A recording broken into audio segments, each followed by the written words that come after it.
Hi, today we're going to talk about alignment in short game. One of the things that I see in a lot of my students is they struggle with short game. Most of the lessons I give are long game. That's what people want to work on. But I see most of the struggles of my students in short game, around the greens, chipping, pitching. One of the components to short game that I like to teach that I think is really paramount in having success around the greens is alignment. What I like to use, I encourage all my students to use, is an alignment stick. Alignment stick's real simple. You can buy them at most golf stores. You can buy it online. You can buy it at actually a hardware store. That's where I got this one. But what I'll do is I'll line my alignment stick on my break line. Now you'll notice I didn't say at my target. My target may not always be the break line. So the start out line is not always the target line. In this case, there's a slight bit of break. So you always want to make sure that you have it on the break line, not the target line. This is a very simple chip shot. It's about 40 feet. We got about 20 feet of green to work with.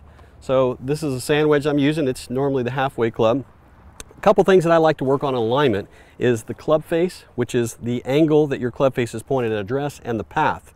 Most people, I would say 90% of my students, don't aim the club face very well at the address position. They're normally, I would say 9 out of 10, are open. Most of them are to the right. I've had an occasional left, but very few are able to line the club face up well. Now, since the club face is responsible for most of the direction of the start out line of the golf ball, it is paramount to be able to line your club face at the target and return it. Since most people don't line their club face at the target at address position, very few of them are able to return it to a square position.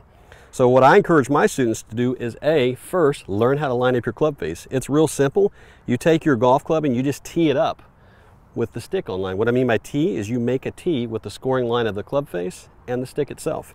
Once you do that, as you take the club back, you want the club to work down the stick line. In other words, you don't want the club to work out or in. And as you're coming through, you want to work down the stick line. You don't want it to work out or in. If you're able to return your club face to a pretty square position, take it back fairly square and through fairly square, what you're going to notice is that ball is going to go towards your start out line every time. And that's going to eliminate one of the variables in most of the people that miss their chip shots is offline. So again, set your club face up square to the stick. Make sure that your takeaway is square down the line, and make sure that your follow through is square down the line.